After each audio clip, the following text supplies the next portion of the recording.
New Monday episode of the Just Baseball Show. Today is Monday, March 21st. Jack McMullen, Aram Layton, new digs. How about this? Yeah. You see the pad? Yeah, Mr. Indy. And now we can finally talk about, have you talked about this yet in another episode? Like why you're an Indy, why you have new digs? No. I haven't made it squiggle sign personal news, squiggle sign right. Twitter official yet. No, I'm going to be calling games with the Indianapolis Indians. It's going to be a blast. So it's going to be, at least a couple of games a week, and it's going to be good. Me and Andrew Kappas, who have been there for a while, are splitting it with the Hall of Famer, Howard Kellman. So it's going to be good, man. Get to see a ton of Pirates prospect and get to see AAA ball. So it's going to be. I was going to say, for those who don't know, this is AAA ball. I mean, Jack might be a quadruple A broadcaster. We don't know yet, but this is how we find out. I'm the Michael Hermosillo of sports broadcasting for sure. Yeah, well, we'll find out, right? Like this is the final test. I think you'll rise to the occasion. I tuned into your Ball State basketball call, and I have it now just saved in perpetuity, which is you just saying, that's nylon. Perfect. And I'm just going to use that for anything in my life. That's going to be my new catchphrase, I think. Yeah. So, for all you non-hoop heads out there, that's nylon is more detailed description of saying swish ! Yes, because you see what he was saying there is because the net is made of nylon. It's genius. Yeah. So it found it and it went through it. How about that? So it is one with the nylon. So seriously, like I'm not going to do the like congratulations on air because we've already talked about this. So if people are like, Arm's kind of being a dick about Jack's new job. I've known about this for too long. I've almost slept like 4 times on the podcast about it because I've been so excited about it. I will be out there at some point. We will be doing a live episode out there at some point.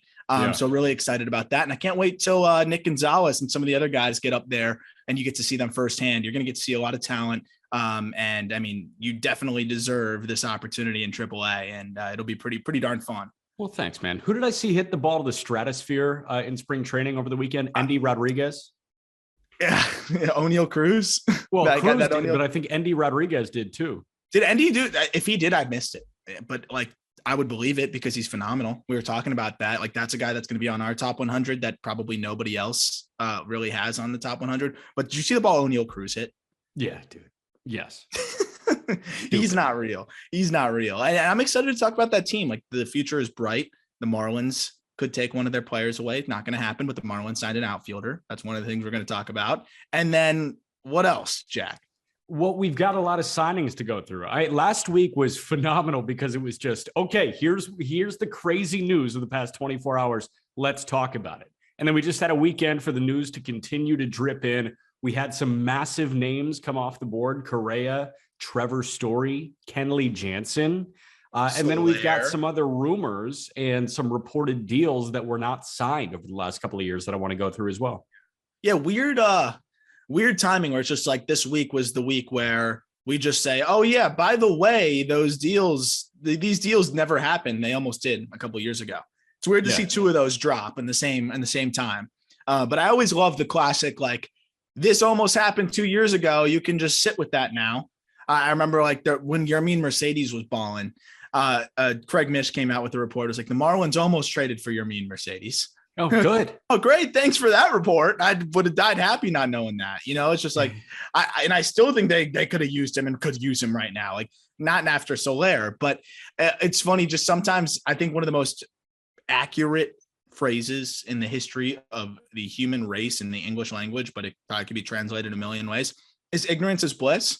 I'd rather just not know. Like, if the Marlins were almost getting Brian Reynolds, I don't want to know about it. Like, and I know, like, if we find out that it was at the goal line, I don't want to know about it. Like, There's things like that. I don't want to know. Right. Well, there are a couple of references that I point to when I hear that something almost happened. So Yermin Mercedes was almost a Miami Marlin. Buck Weston, in Kicking and Screaming, kicks Phil Weston, Will Ferrell's ass in tetherball. And Will Ferrell says, I almost won that. And he says, oh yeah, what do you call that when you almost win? That's right. Losing. The other one was my classic line, my freshman year of college. They were like, where would you have gone if not Syracuse? I said, well, I almost went to Stanford. I just didn't get in. Yeah. Yeah. I like that. That's like a dad joke. Right. So To me, that's the dad joke of baseball. This almost happened. Okay, so it didn't. Somebody said no. Yeah, it almost happened, but it didn't. So like, and the other example is right. Matt Chapman turns down what was the offer? 10 years, $150 million from Oakland, according to Ken Rosenthal. Pretty shitty offer, honestly. When you think about it, like 10 years is a lot of years, but you got to think about it like 15 mil a year. It's just look at what guys are getting right now in terms of average annual value. Even in 2019, they were getting that. And remember, you might say, oh, that makes sense for Chapman now. This was before Chapman took that step back, right? So this was right after the 2019 season. This was after the 2019 season with all 3 arbitration years still there. Yeah, it's not happening. It's not happening. And that was the numbers, by the way, on that year. So it was the second consecutive year with an F WAR over 6. And that season was his best year of his career. 249, 342, 506 slash line, 36 jacks and platinum glove defensive third. Like, you're not taking 15 million a year. You're not taking that. God, no. I mean, I don't blame the A's for trying. It's not the worst offer in the world, but now what do you think? If he could do it over again, you think he's taking that offer given what happened? I don't think so. I still don't think so. No, trade rumors did the math. I want to say it was like 6 years, 122 for that to look like a good decision. For him declining the offer. And even with the bad year, even with the injury riddled 2021, like this guy, he just hit a tank for the Blue Jays in spring training. I mean, he ripped a pull side homer. He's going to be fine. I think, he's, even if he's punching out, and I still think he's going to be fine. Like we talked about the punch outs with him. I mean, he only struck out 22% of the time in that big year in 2019, 24% of the time in 2018. Like that's not that egregious. Given the power that you're going to get and everything else, for a guy that gets a lot of knocks for his lack of bat to ball, I really think that he's going to iron that out. I'm still a believer that hip really hampered him. And now he's going from a lineup where he was, other than Olsen, I mean, that was like, he was one of the guys in that lineup. Now he could bat 7th and no one will bat 9. And that's what really stands out to me is he can literally be in the 7 hole hitting tanks and he's fine. Isn't that what's so exciting about this Jays lineup too? Like you've got Matt Chapman in the 7 hole. Yeah, presumably. And they also now fix what was probably their biggest need, right? Defense on the left side. So, that's going to help them a lot too. I don't blame him for turning that down. And even now, I think now going into a better environment, if he puts up a couple good years or even a good year, the Jays might want to extend him. Yeah. It's not like they have a litany of third base prospects. It's only Jordan Groshans who can't hit for power. So I think they might be looking at the long game here too and might try to extend him for value like they did with Barrios. Think about the Jays. Yeah. Think about Ross Atkins. If he extends Barrios and Chapman within a year, I'm calling him a genius and I haven't seen it play out. Exactly. Yeah. I like that would have to go so badly for me to say that he didn't make a good move because I love Barrios at worst. If Barrios doesn't improve, if he plateaus, it's a good deal. He's a 2. He's a 2 or the best 3 in baseball, right? Like yes, if he plateaus, it's still good value. And on the Chapman side, that's a guy that it's really hard for me to flesh out what a deal looks like though, because the glove is phenomenal. The bat, you're going to have to prove it at least a little bit for someone to give I'm sitting here saying, I think he can play, but I don't have to be on the hook for 7 years, $200 million. You know what I'm saying? Like, I don't need to be on the hook for 9 figures or whatever, however many figures it is. That is not the case with the Blue Jays. So I can understand them wanting to be a bit tentative, but this year, if he comes back and let's say Jack, he finishes the year with what he did in 2018, which is 278, 356, 508 with 25 jacks, 24 jacks is what he'd had then. You're sold, right? At that point, you're like, he's back. I don't need to see anything more. If he's doing that by the All-Star break, I'm signing him before the trade deadline. I agree. I'm sold. I'm like, to me, he's already proven enough. Yeah. If he can prove that he can get back there, I think he's staying. It was the down year of all down years in 2021 where you couldn't hit anything, but obviously you lose even more bat to ball when you get under yourself and you have a hip out of the equation. Yeah, it's a lot like Yelich. Yelich still a 3.4 F4. Yeah, totally. Yelich and DJ LeMahieu had a hip issue. Yep. I don't think you talk to hitters how important that part of their body is. Yeah, I'm betting on a bounce back, and even in a shitty year, 3.4 F4. Like, come on. Yeah. Another rumored deal, according to SNY's Andy Martino, apparently the Mets, prior to the 2021 season, offered Michael Conforto an $100 million extension. That one. Look, I know Conforto took a step back last year. I just assumed that, I think Conforto's going to be fine too. I still find it surprising that he turned that one down because, I mean, he was never on that superstar level. He never really had one part of his game that jumped off the tree. He's just a good hitter. That's really what it was. That's one that I could think was actually a fair offer for the most part. I don't know about you. I think it's a fair offer. My question now, because he is the last star player remaining on the free agent market. Star. Yeah. Quotes star. What does a contract for him look like now? I think it's going to be short-term with opt-outs. I think we're seeing a new wave in baseball. And I know we're going to talk about that when we get to the Correa deal. I mean, Soler with the opt-outs too. Conforto's a Boris guy. I think Boris, wants Conforto to be in a position, and obviously himself, at 29 years old, and he just turned 29 19 days ago. So if he signs a 3-year deal with 2 opt-outs, he could opt out at age 30, going on 31, or age 31 going on 32 and sign a 5 years, nine-figure deal. So he can go high annual value like Correa. He's a little bit older, but if he opts out in 1 or 2 years at 31 years old, you can still get yourself a nice 5-year, 6-year deal. And I think Conforto's game will age well. I think he's still going to be a smooth hitter for a long time. And you can hope for a Michael Brantley type of aging for him. I don't think he'll be as good of a hitter, but still, yeah, I think that's what it's going to look like. I think it's 3 years, 60 or 55 with the 2 opt-outs. I think that's what we would probably see. Well, I think there's mutual interest there. I think on Conforto and Boris's side, there's interest there because if you feel like you can perform better than you can in 2021, you just hit a contract year whenever you want. Yeah. On the team side, you're not on the hook if he doesn't get back to what he once was. Yeah. Well, that's the problem though, is with these opt-outs, like with Correa and with Soler, those guys both, it's just player opt-outs. It's not mutual. So if they stink, and that's when we get into the Soler deal, that's some problem I have with the Marlins. Right. Deal. That's not going to be a Correa problem. No, it's not going to be a Correa problem. It could theoretically be a Conforto problem, but I'd be willing to take that chance because I think it's very unlikely that Conforto is going to be terrible, right? If you're on the hook for Conforto for 15 to 18, even $20 million a year, and he's giving you something similar to what he gave you last year, you're pissed, but it's not devastating your team, I don't think. He's still giving you decent production. So hold your thoughts on Soler because I want to talk about that at the end because I think that's going to take up a lot because we have ensuing moves to come for Miami that we think could happen and should happen. Conforto, just to wrap on him, would the Stroman deal make sense for him? 3 for 71 with a player opt-out after the second year.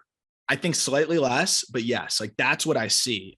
Because it's either going to be a team that surprises us, like the Rockies, that is willing to fork up the cash, or it's going to be a team that, is not in a position to just absolutely break the bank, but wants to bring him in and they want to give him an opportunity to opt out of that deal because they're not willing to give him 7 years. I don't think the Red Sox are giving him 5-6 years. I don't think anybody's giving him 5 or 6 years. So it's either going to be that opt out for his reason of I'm doing too well for this contract, or the opt out from the perspective of the Rockies still suck. I'm out of here.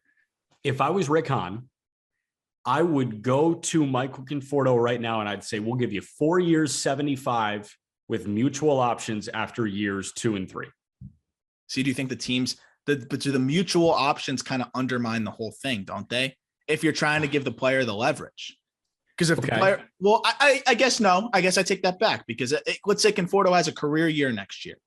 He could opt out. Yeah, so I think mutual still achieves what you want to achieve. It might. So how about if we readjust? If I say 4 years, 70 with player options after 2 and 3. I honestly think that's I think that's fair. I think that's totally fair. I think that's what we would see. I think we'd see something like that. And I think that'd be good for the White Sox too. Because if he's the definition of what you would expect, then he plays the contract out. Probably the least likely scenario. You got to think about it like a Venn diagram, right? It's more likely that he's going to end up worse than the contract or better than the contract. The odds that he becomes exactly market value on the contract are the middle part of that Venn diagram. I think it's possible because that's kind of what his production looks like.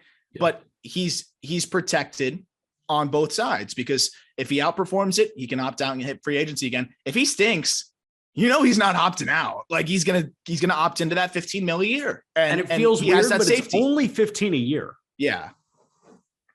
So it gives him that safety. I think that's what you got to do. That's a risk you have to take if you don't want to give him the 6+ years that he wants. Yeah, I still think he's an awesome fit on the White Sox. I would like the shorter side. I would like if they could get 3 years done with Conforto with player options after each of the first two, much like Correa, much like Jorge Soler, who we're about to get into. I think that's perfect because I think Vaughn needs to spend some time in Charlotte. But when he comes back up, he's going to be good. And I don't think you can bank on Gavin Sheets being a corner outfielder for the Chicago White Sox. He looked good. He did. But yeah, I think if you're talking about the White Sox are trying to win a World Series. If the White Sox don't win the World Series, at least in my opinion, it's not a successful season. Like that's what they're built for right now. Yeah. So with that being known, I don't think you can just expect to get something from Gavin Sheets. You got to be gearing up like these other teams in the AL are. Right. So why don't you go sign Conforto, have Sheets play first when Abreu needs a breather or when you want him to DH, have Sheets as a DH and have Vaughn as a DH ready to go as jetting back and forth between Charlotte and Chicago. I think if they move Kimbrel, yes. I think it's going to be a money swap there, right? Because it's going to be almost the same amount of money per year. I mean, if they move Kimbrel, then I think it makes a lot of sense. My favorite, I don't know what the latest, I don't really keep up with the specific rumor follow-up because to me, it's a lot of fluff. I mean, how many times and John Heyman does a phenomenal job, but how many times did John Heyman tweet about Freddie Freeman rumors? It was just the same thing reshuffled over. And I get it. He's just trying to, you're trying to maximize engagement and you're trying to do your job. And when you feel like you don't have any leads for trying to put up numbies. Yeah. You're trying to put up numbies. And at the end of the day, when you don't have an update for weeks, you want to try and give people something. So I get it. I'm not faulting Heyman, but it got to the point where I was just like, okay, I don't care how many times you could reshuffle the interest thing. But I love Michael Conforto to the Jays. I still think we know how bad the Jays want that left-handed bat. I think they can move Grichuk. Grichuk's not good. He's not very good. He's not bad. And he's athletic, can play all 3 outfield spots. Contract is not the most desirable. They could eat some of it and they could trade him. They want a left-handed bat. I've talked about that on the podcast a lot. I think it's very clear how bad they want a left-handed bat. They were in on Freeman. Conforto's much cheaper. I think he's a perfect fit. I like it. Who do you have to shed though if you go get him? Anybody? Grichuk. But where's Lourdes Gurriel? I think they move one of those guys. I think Gurriel or Teoscar. Teoscar can get you a massive haul. If Teoscar could get you a massive haul. I think they hold on to Teoscar. You move Lourdes Gurriel. I think that's the guy you move. Swap. Yeah, I'm fine with that. But I think if you move Grichuk, doesn't that work? Am I missing something? Right now would be right now the DH would be Teoscar theoretically, right? Because this is what the lineup would look like right now, I believe. George Springer in center, who by the way was hurt all of last year. So it's like if you have an extra outfielder, you can make it work. George Springer in center, Bo Bichette at short, Vlad Guerrero Jr. at first, Teoscar at DH is what Fangraphs has. Yeah. Lourdes Gurriel in left, Chapman at third, Grichuk in right, Kevin Biggio at second, and Jansen at catcher. I look at it and I say, you move Grichuk and now you have the left-handed bat with your boy Conforto. If that happens, it's the best offense in baseball and it's not close. Especially because Kirk and Jansen could both finish really, really well offensively. And if they stink, you have Gabriel Moreno waiting in the wings, who I think he's a 70 hit tool guy for us. Yeah, that is one of the most exciting offenses in baseball. And guess who they have as a non-roster invitee who's just could be posting up as a left-handed bat off the bench? Jose Bautista. No, he's right-handed. Who? Greg Bird. He might be fine. You know what? Greg Bird might suck, but if there's one thing, he will probably suck. But can't you already see the Greg Bird 5 home run 3-game series in New York?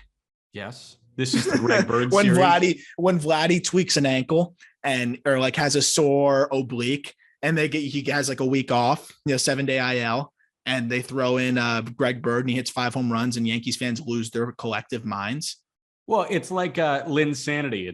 It's Berserk. You're like the minor league performing act. Let's trademark that now because I'm predicting the future. I already saw this vision. It's already taken by this weird performing act in minor league ball where everybody dresses up as birds. So I'm thinking Birdiculous. Is that good? There's going to be some brutal headlines in the news. Where's Chris Carter? Chris Carter, he's got to be in Correa. God, he could provide some thump. He thumps. That's for sure. Let's talk about the biggest deal. I mean, everybody was talking about Correa since August, right? What was he going to do? How much money is he going to sign for? Is he going to sign for more than Seager? I like this deal more than the Seager deal for both sides. 3 years, $105 million. That is $35.1 million annually with opt-outs after each year for Carlos Correa. That's the second most money on an average annual value basis ever given to a position player, only behind Mike Trout. And 100,000 more than your boy Anthony Rendon. I love it. Also, real quick on Chris Carter, Chris Carter update. Playing in the Mexican League, and in 2019 in the Mexican League, 293, 449, 709 slash line with 49 bombs and 100. Let's go. Guys just went to Mexico to hit nukes. He posts up on the beach. I bet he's in horrible shape. Like, I bet he's just chilling on the beach, drinking pina coladas. Mucho cerveza, por favor. Hitting bombs. He still punched out 115 times in 546 plate appearances. Who cares? AAA Mexican League, I think it is. I don't know what AAA means, but yeah, I just wanted to give that little filler. Sorry for that digression there, but I do love the Correa move. On the last episode, I think, or 2 episodes ago, I was talking about Trevor Story and how he makes sense. The only reason I said Story is because I didn't think they would actually pay for Carlos Correa, and also Story to the Red Sox. We got to talk about. I had no idea that this was going to happen when we talked about the short-term deal potentially, and why that would make sense for both parties, for his agent in Boris, and also for Correa in some ways, because the market didn't materialize the way some would have hoped, because you got Seager get snatched up, and then shortstop's probably one of the most plentiful positions right now in baseball with a lot of young players, and teams need another year to kind of see what they're dealing with some of these guys. The timing wasn't perfect for $200-300 million guys in the same free agent market. I think that's why Seager was so quick to sign. And, I think we saw it. So Correa is just going to get the highest average annual value almost ever besides Trout. And then he could opt out and do it again next year or in 2 years. I mean, it's amazing. And Scott Boras got the benefit. We were talking about it at the end of last week, right? If Correa signed a multi-year deal this year, the overwhelming majority of the agent cut would go to his previous representatives. It would not go to Scott Boras. So now if Correa balls out again, which I think we both assume he will if he's healthy, then he opts out. He goes and gets his 12-year deal worth more than $300 million, and Boras gets the entirety of the agent cut. So you know what? Shout out Scott Boras for manufacturing this deal. Always knows how to get his bag. Shout out Carlos Correa for knowing his value too. Yep. And betting, it's a great way to bet on yourself while still ensuring, God forbid anything happens, it's 105 million guaranteed, and that's, you are now, the Correa family should be set for generations now. That's okay. But if you're looking on maximizing money, it's the best move too. So you give yourself the upside and the safety, and it's a no-brainer. I love it from the Twins' perspective, because if he balls the hell out, then you know what? You got him for a year, and that was freaking awesome. And you sold a lot of tickets, and you probably had a very good season. Maybe he wants to stay. Maybe you can work something out. If there's no scenario where he stinks.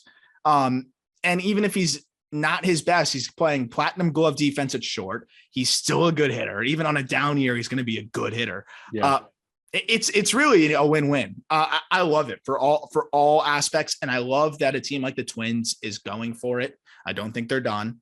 I think we're going to see them go get an arm. We talked about Montes, some other guys that they could trade for too. But I just love to see teams like that galvanizing their fan base. I think it's really exciting.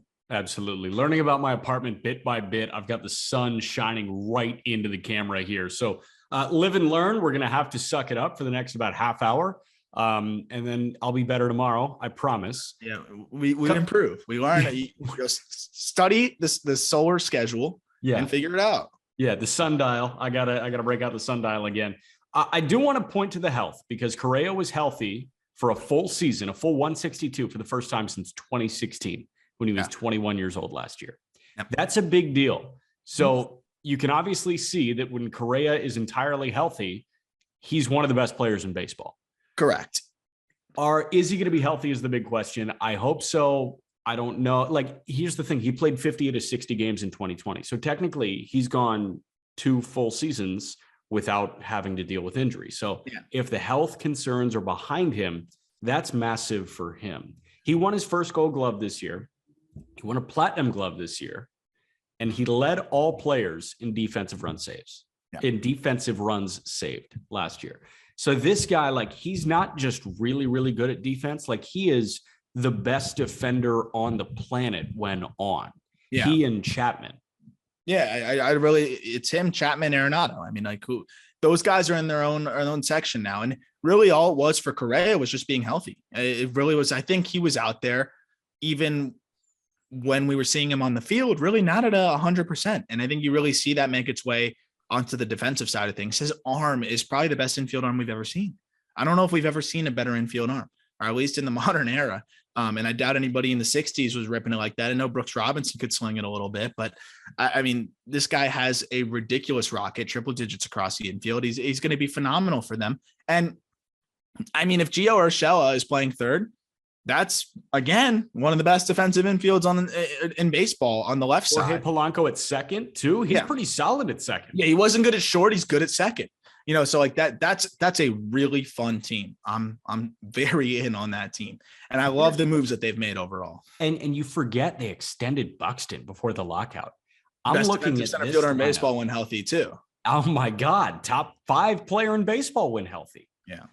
I'm looking at this depth chart right now, and I'm super fucking excited for it. Oh, they're going to be one of the trendy, fun teams to watch. Is pitching, but I was a year early saying that they were going to win the World Series, right? I said they were going to win it in 2021. Kenta Maeda was brutal. By the way, it looks like Kenta Maeda is on the 60-day IL now. Yeah, come back from Tommy John. Yeah, from last year. Okay, that shows you where I'm at. Late in the season, hopefully. Also, what if they just didn't trade Barrios? Yeah, but I like the return they got. I do, but like it doesn't help them anytime immediately soon. And they don't really need Austin Martin.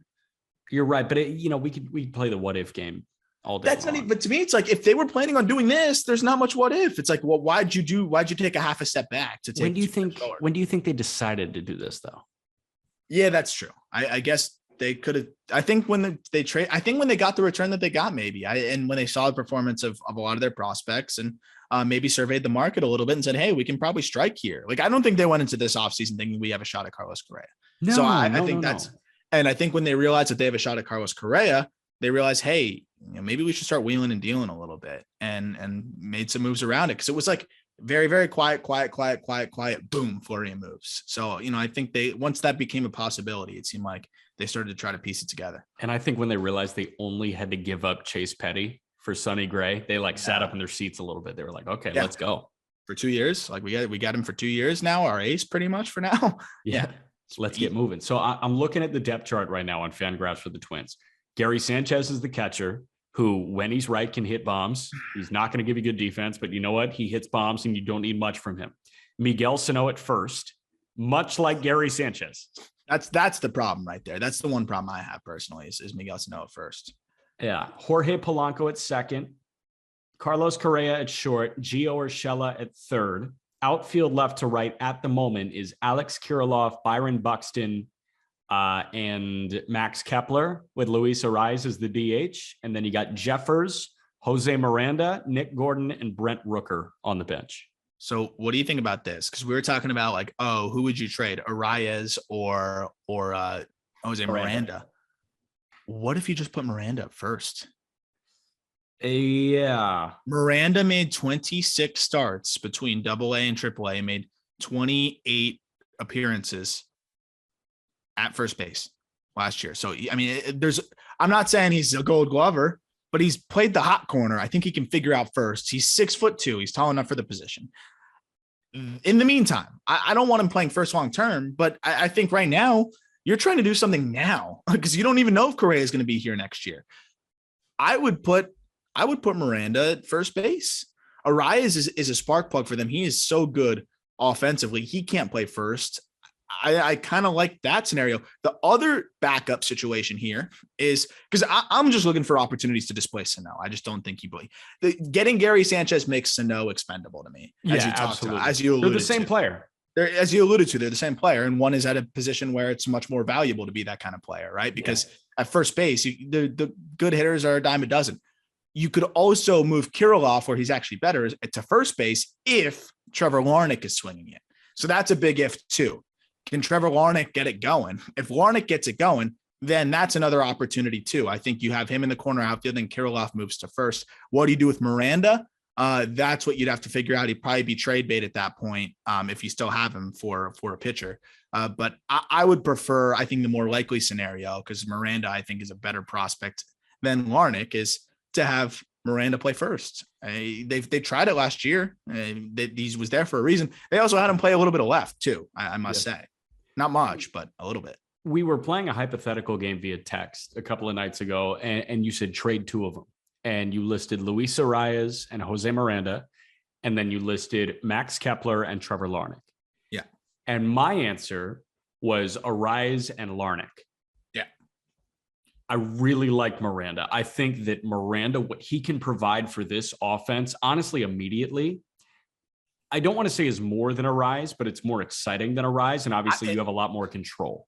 I think it's going to be way more than Arraez too, because I mean, you're looking at it like, what I do like, though, is Arraez provides important balance in a lineup that could be very susceptible to swing and miss. I know Correa has really improved in that regard, so that's going to be a big help.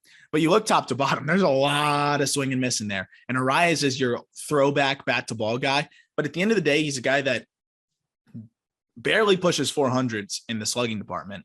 He's a terrible defender. And Miranda's going to give you better defense. Miranda can hit for a high average too. Like, let's not be mistaken here. This guy, I think he'll be less of an average guy in the big leagues. Not hit, but he can hit 290. He can hit 290. He's capable of it. And his ceiling is 290 with 30 jacks. Like, his ceiling is perennial all-star. I just, here's the thing. When we talk about it, you're trying to win now. Let's say you move Arraez and Miranda doesn't make the adjustment to the big leagues. Like, we've seen that happen with guys that have had years like Miranda did. Now you're kicking yourself. What do? You're praying now Austin Martin comes up and can contribute. I think that could be enough to give me confidence, though, to make the move, because Austin Martin is another high floor guy. If you have both of your high floor guys then, I think you just tip your cap and say, shit, it just didn't work out. But I think here's my problem. You're trading with the A's. They don't want Arraez. They want Miranda. Mm-hmm. That's why I think they should trade Larnach over Kepler. I think Larnach is a more enticing piece than Kepler at this juncture. Oh, for sure. And if you're trying to win right now, I actually like Kepler more. I do too, because Kepler, at the very least, we talked about this over text. At the very least, you know what you're getting. You're getting 20 plus homers, crushing righties, good defense, and a little bit of speed. And I mean, like, this is a guy that put up a 4.5 F4 season. He was at 2 last year, even not being very good, finished strong. I really like him still as a piece. You can platoon protect him a little bit. Brent Rooker is a guy that you can spot start there and protect him from some lefties. Who's fine. He's great splits guy. Is he? Yeah, great split. He might be a reverse splits guy, which would totally undermine the entire point I'm trying to make. But the point is, you can go find a platoon option, to help you out in that regard, and be just fine. But no, he hit lefties a little bit better last year.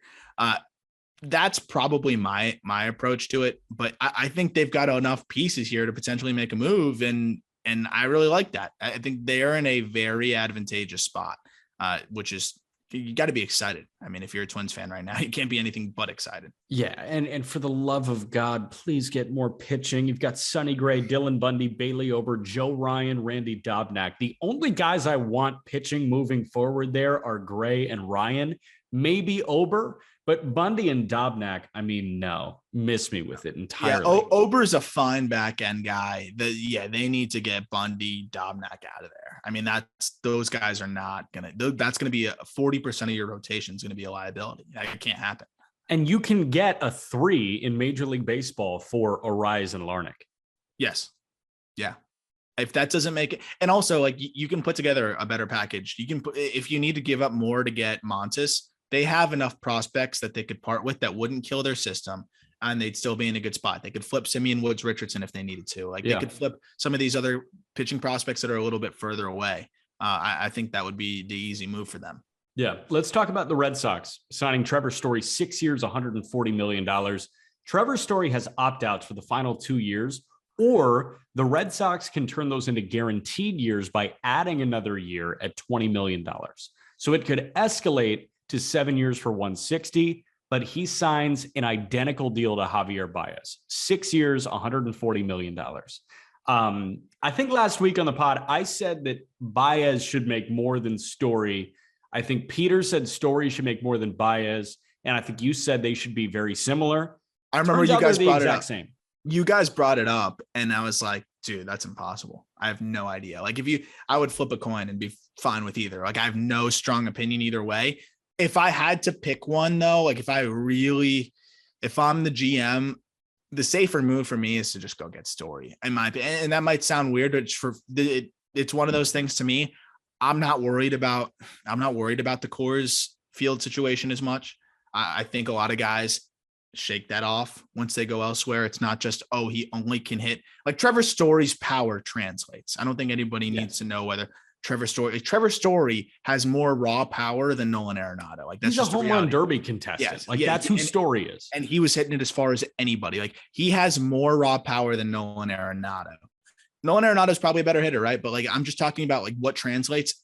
He'll be just fine. What people don't realize with Coors that I always try to emphasize is that the pitches move so differently, right? When you have pitchers go to Coors, pitches that move horizontally are not as impacted as pitches that move vertically. So you have a specific approach as a hitter, seeing baseballs do certain things movement wise. And then when you're on the road, baseballs are doing totally different things than they do at your home park.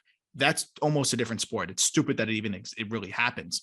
That's another reason why splits are so dramatic. It's not just, oh, he just benefits from the altitude. And I always try to clarify that he might be a guy that benefits from the altitude, but I'm willing to give Trevor Story the benefit of the doubt because he has some of the most ridiculous raw power that we've seen out of any player that has started at Coors and left, right? Like we haven't seen that many guys with that kind of power start at Coors and go elsewhere. It's just, there's not really many other reference points. And that's why I'm not too worried about him. I think it's a great deal for the Sox. And not to mention, dude, Fenway Park is arguably besides Coors, the best park to hit in baseball. So I think he'll be okay. Yeah. I mean, Cincinnati up there too, but I'd say those three. And then wherever Toronto was playing last year, but they're kind of done with that thing now. Dunedin and Buffalo. Yeah. Dunedin and Buffalo. Okay. So you said it's a great deal. I don't really like it. Okay. And you just kind of debunked the whole Coors splits thing, but I'm going to tell you why it matters to me. And that's just because it's so drastic. If it was, yes, obviously a big drop off, I'd be more willing to part with it, but it's massive and it's impossible to ignore. And it dropped his numbers to not what Tulo was doing, not what Arenado was doing, right? I think those guys were more talented during their primes in Colorado than Story ever was. And I just want to run you through 2021 here.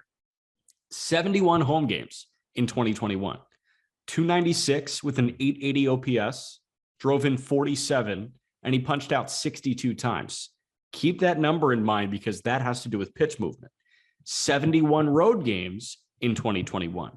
So same number of games on the road. Hit 203 with a 718 OPS. So that's nearly an 160-point drop in OPS. His run production numbers dropped drastically. Same number of games, 19 fewer RBIs on the road, and then 77 punch-outs. That's 15 more punch-outs in the same number of games. Yeah. No, I mean, those are hard to ignore for me. Yeah, I get it. I totally understand it. I think those are all really good points and important numbers. I really do. And again, like you can break it down that way, and I'm with you. Like there's definitely a lot of validity to that. I just, for some reason, I wish I could quantify it more. Like I'll have to dig into the numbers and try and find a way to describe it. But I just think he's going to be all right. But there is a level of concern. And this is to corroborate what you're saying. Breaking balls have been an issue for him in the past, right? And vertical breaking balls are going to be thrown a lot more outside of Coors, as we know. And I think that's what really got him this past year was on the road. Breaking balls were an issue, and he was just whiffing through a lot of breaking balls. Trevor Story has always crushed fastballs. He's always crushed fastballs. He's always crushed changeups. But I think even more breaking balls, especially on the road. And that really did him in. And that's going to be something that he has to figure out, or else he's going to be in trouble. I'm in the belief that he can figure out how to hit those breaking balls now that he will consistently see the same kind of break on those pitches. But honestly, dude, if he doesn't, and your thoughts, are accurate, I wouldn't be surprised at all. Like I'm definitely cautiously optimistic. That's for sure. Yeah. Let's go through an exercise here, because I want to talk about handedness too, because on his career, he hammers left-handed pitching. OPS over 1,000 against lefties. That drops to 809 against righties. Why, right? Why? What are lefties throwing him? Yeah. Sliders, breaking balls. No. Well, you said he's better against lefties? He's better against lefties. That's fastballs, changeups on the lefties are giving him fastballs, changeups. Righties are giving him breaking balls. Yeah, good call. It really comes down to the breaking balls. That didn't compute for a moment. Thanks for leading me to water and letting me drink. Of course. It was awesome. But let's walk through the AL East right now, and let's look at handedness of the best pitchers that will be there for a while. Starting Baltimore, Grayson Rodriguez. What is he? He's a righty. Okay, let's look at Toronto here. Alek Manoah, Jose Barrios, Kevin Gausman. They're all Hyunjin Ryu. Okay. So Barrios, Gausman, and Manoah. Answer my question. They're all right-handed. Okay. Let's look at Tampa here. Boz, Glasnow. McClanahan's a lefty, but Boz and Glasnow are righties. And then let's look at the Yankees. Garrett Cole. The Yankees. Who's the lefty for the Yankees? Nobody, and they want Montes. Yeah. They're all righties. No, there's a lot of righties out there. It's the breaking balls. I'm with you. He's got to figure out the freaking breaking balls. I'm going to get it. And I'm going to have it ready for the next podcast. Perfect. I'm going to have his stats against breaking balls on the road. I can get stats against breaking balls. I can get home road splits. Let's go niche. I need a little bit more time. I can't do it while I do a lot of things while we're podcasting, but I dig up a lot of things real quickly, but I cannot dig up curveballs on the road right now, but I will have those later. Keep that in mind for the next time we're together. No, you're trying to pick the right wire to cut. You're deactivating a bomb right now. Literally. So you think so, but to circle back to the core point here, you think that it was a bad deal for the Red Sox or not good deal for the Red Sox? You know what? I'm shocked that Chaim Bloom did this. I know. I think that's my big takeaway here. Did he cave to pressure, or did he actually like this move? I don't know, because the other team that really wanted him was San Francisco. And I know Danny Vietti said this. I was thinking the same exact thing. I saw Danny tweet about it, and he said that the three teams that were very tightly connected to Trevor Story were Boston, Chaim Bloom, San Francisco, Farhan Zaidi, Houston, James Click. Those three are not really willing to give out big deals to guys that might not work out. So there has to be something that Chaim Bloom sees as, if not bust proof, very close to it with Trevor Story. And I'm just really struggling to find out what it is. 2021, I also want to throw this to you, because I didn't notice this with my naked eye, but just looking at the analytics and the overall percentages of batted ball and not swinging and missing, he is totally transformed as a hitter. And I don't know if it's in a good way or a bad way. So he's coming off of his lowest line drive rate, his highest ground ball rate, but his highest contact rate of his career. So more bat to ball, less line drives, and more ground balls. Does that make any sense to you? So less bat to ball, or more bat to ball. More bat to ball, but more bad contact on the ground. Yeah. I mean, again, I think he was trying to, I think he felt the pressure of the contract year. Like I really do. So he was trying to hit 300, you think? Yeah. Because I think that was one of the big drawbacks, right? Was like, will he ever be able to hit for average? Will he be able to hit outside of course? And what's the way to prove that you can hit outside of course, hit for average? By hitting outside of course and by hitting for average? Yeah, but you got to try to hit for average, because the lift that you try to do, and he's always been a big lift guy, it's not going to play the same way outside of course. I think that's easily a scenario of what we're looking at here. I mean, not only that, I mean, when he was at his best, dude, he was pulling the ball more. He was going pull side. He was trying to do damage. He was a hunter. You know, that's what he has to be. He has to be a hunter that swings and misses a little bit. Like that's what he is. And I think he got caught in between. I'm trying to figure out what his identity is. He needs to attack and he needs to hunt pitches, leverage his counts, and go for it. Like, he's not a guy that's like spray it all over the field, back to ball, beat out ground balls. I know he's fast, but I think it was kind of like, oh, let me show my 5-tool potential. Yeah. Trevor Story was one of the best shortstops in baseball, not showing his 5-tool potential and just being a masher who's athletic. Exactly. Last thing on Story from me, he's about 6 times better a defender than Xander Bogaerts has ever been. And he's going to still play second. And they're making the wrong decision by having Xander Bogaerts play short and Trevor Story play second.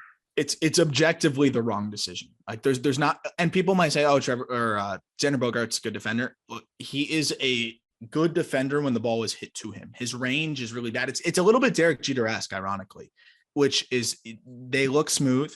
If you watch the footwork, man, it's pretty simple. Like you don't need to be an experienced scout or a prospect analyst of years to watch. You watch Xander Bogaerts move, and then you watch Carlos Correa move at shortstop, and you don't need anyone to break it down for you. But when you're just watching guys in a vacuum, it's harder to, you don't know what you're comparing to, and it's like, oh, Xander Bogaerts is smooth, and he is. He has great hands. Totally, but he can't get to anything. You can't get to anything. It's like the Jeter jump throw. Like Correa's, I think, might even come around that. like I think he's coming around and throwing it on the run. Like that's just the difference. And I didn't realize it until I went back. I can't believe I did this because I'm not a big like Jeter stinks. Like you're not a Jeter denier, but I'm not a negative 162 DR. Like the game was different then. He could have catered to that more. I think if people talked about it then. Like I think some of it was just the way baseball was. But that being said, I watched some video. Dude, he was moving. He had a noodle. Oh, look, he had lead feet at shortstop. Oh my gosh. I was floored. I was like, okay, let me try and treat him like a prospect. If I was doing a prospect write-up on him, I'd take not sticking it short. I swear I would have said not sticking it short. Jeez. So I was like, wow. But yeah, I mean, again, a little bit of a digression there, but like it's a no-brainer. Trevor Story is leaps and bounds better. And they're not going to move Xander because they want to keep him happy and they don't want him to opt out. He might. That's the thing. I think with this Story deal, that you're not going to get Bogaerts for the rest of his career.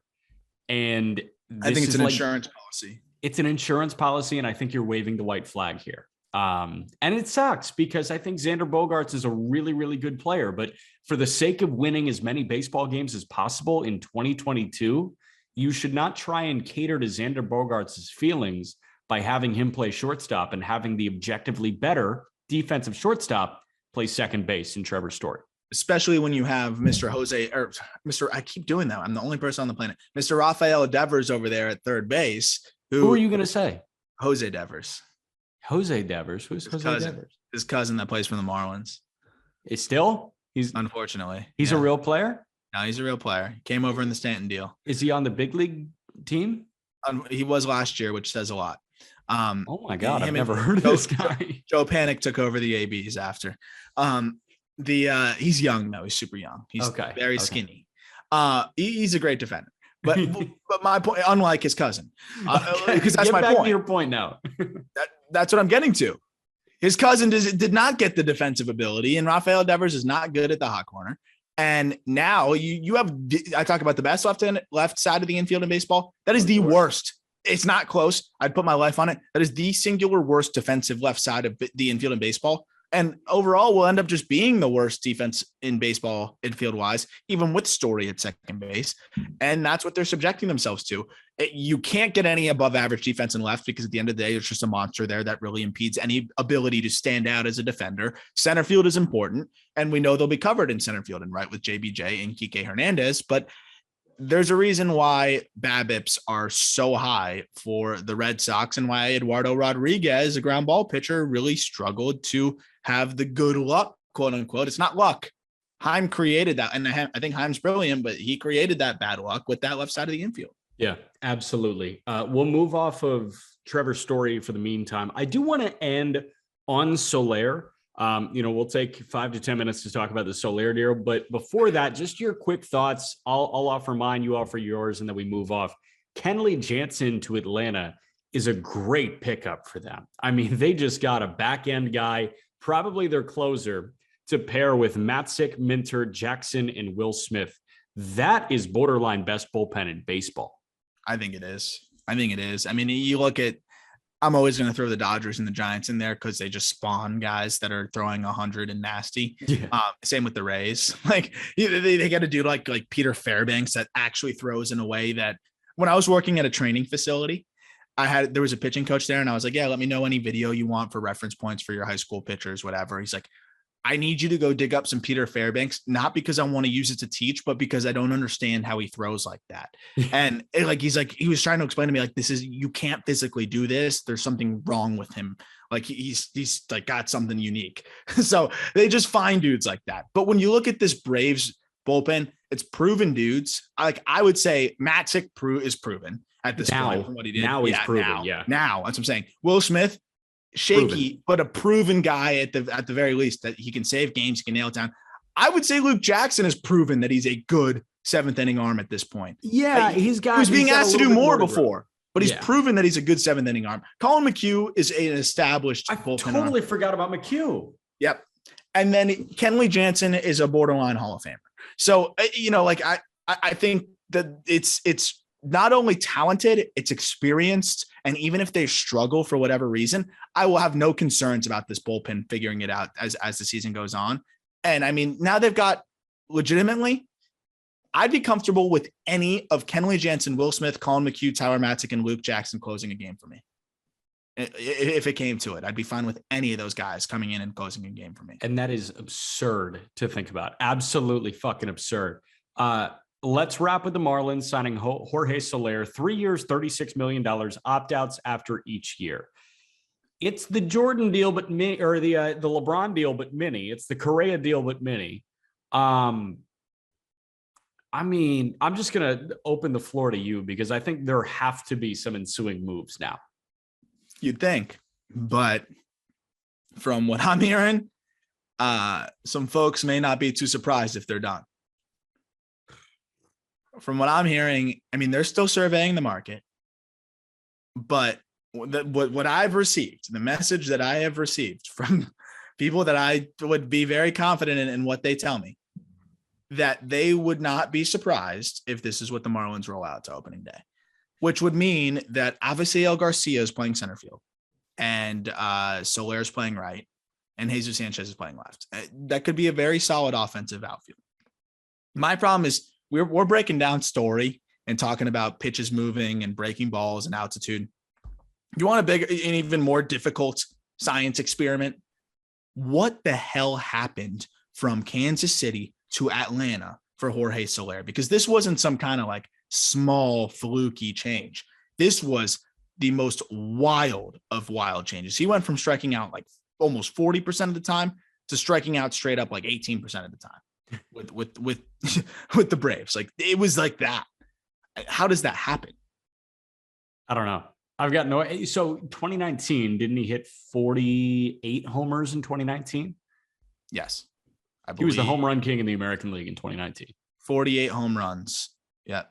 265, 354, 569 /line. And then he's an absolute liability. And then he goes to Atlanta and he's the World Series MVP. Yes. Okay. And not just like, I want to make it clear too here, because I look, this was not one of the guys that I would have wanted if I'm rooting for the Marlins here, and I still do as much as I can, as much as they allow me to. It's not my prime target, but this is a team that was really stricken for offense, and now they had a guy that, dude, in the second half, he hit 20 home runs in 67 games, Jack. That's absurd.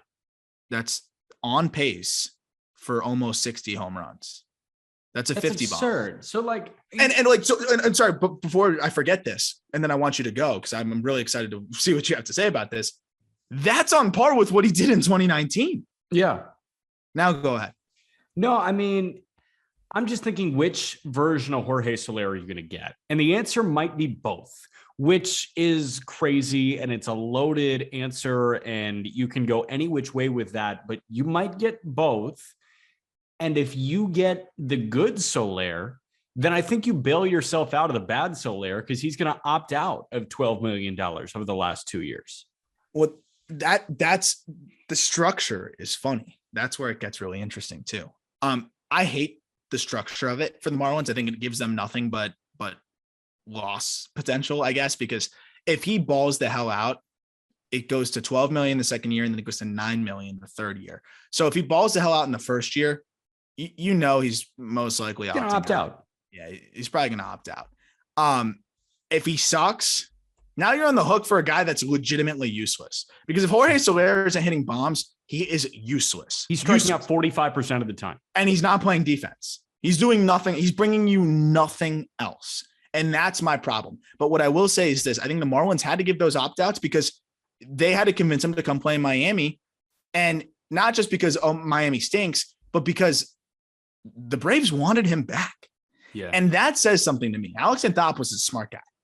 And for whatever reason, Alex Anthopoulos was sold on what Jorge Soler did. I don't think clearly it's not just Alex Anthopoulos saying, oh, let's get the World Series band back together. Yeah, because he told Freddie Freeman to take a hike. Yeah. Yes. So that's not him saying, oh, like, let's get the band back together, because they did bring back Eddie Rosario. Normally I'd be like, oh, they're just trying to bring the group back together. No, they're not. Like they went and got Matt Olson. They got rid of the guy. So that tells me that they believe to a degree that Soler, could put up numbers. But I think the liability for 36 million or whatever it would have been for the Braves is not the same as the liability of 36 million for the Marlins. And, I'm very curious to see if the offense that we saw with the Braves really translates. I'll wrap up with this with my thoughts on it. 45 strikeouts and 242 plate appearances with Atlanta.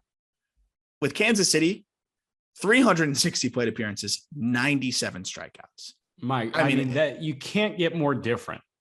No, he was only 9 walks off of his total with Kansas City as well, and significantly less at bats. It's pretty crazy. So, and I guess my big question with him is that a him thing or is that a Braves thing? And can he carry that over to Miami? And here's the problem: is if he doesn't, the Marlins are on the hook for more money in the second year, and then he'd probably opt out. So I look at it like a 2-year deal. I think Soler will be good, and I think he'll still opt in anyways afterwards, unless he is 48 home run good, and then whatever. The Marlins got what they got. And I butchered the structure: 12 million in the first year, 15 in the second year, 9 in the third year. So the Marlins wanted to incentivize Soler a bit more to opt in into 2023. If he hits 33, 34 jacks and hits 250, probably opting in, I think. But we could still see him potentially opt out. I will say that there's a lot of escalators here. $500,000 for 350 and 400 plate appearances, $1 million for 450, 500, and 550 plate appearances, like through each of that. So there's a lot of escalators here too. So I think there's a lot of reason for him to want to opt in. So they tried to hedge that a bit with incentives to opt in. So he can make up to 17, 18 million in 2023. But I'll tell you what this also tells me that is if Soler stinks, they're putting him on the bench. Like they're not going to want him to hit those escalators. The Marlins are that cheap. Marlins are that cheap. They will throw him on the bench. Yeah. And force him to opt out. I think that's fair. And I think that if I was to take something to the casino, I would bet on him being really good one of the first 2 years and really bad another one of the first 2 years. Yeah. Which year it's going to happen, I have no idea, but we'll see. And hopefully for the Marlins case, it's this year, so he opts out. I really like Jorge Soler, but I think that he is high peaks and low valleys. And the Marlins need consistency. They really do. Let's to wrap up. Like, what is this out? Are you okay with Avi Garcia? No. So here's what I just threw you last night. So Soler in right, Avi Garcia in center, Jesus Sanchez in left, right? Your bench outfield options are Brian De La Cruz and then Roman Quinn and Delino DeShields, who you just signed to minor league deals. Which makes me even more nervous that they're not going to do anything about center field. I threw you 2 names in Houston because Jake Myers is obviously the leader in the clubhouse to be the center fielder.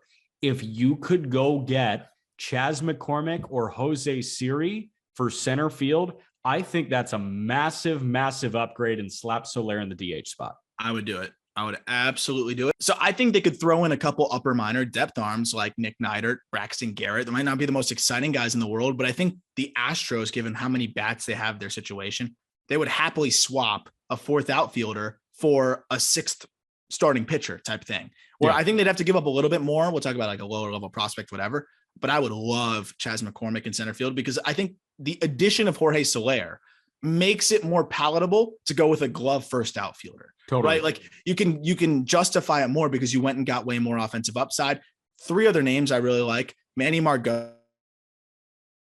That could be a name that's not bad in terms of what he gives you defensively. I would prefer Miles Straw or Chas McCormick. And I want to get your thoughts on this. Cleveland Guardians, let's say they get Jesus Aguilar, because the Marlins need to clear up some of that logjam. Garrett Cooper could play first. Yeah. Jesus Aguilar and a prospect for Miles Straw. That makes the Guardians better because you and I both agree Stephen Kwan should be starting in center field from day one. Correct. And Straw makes the Marlins better too. And Aguilar is a guy at first. You don't believe in Bobby Bradley, right? Like we don't believe in Bobby Bradley. No. Aguilar makes them better and it gives them a vet. My question is, would you rather depart with Aguilar or with Joey Wendell right now?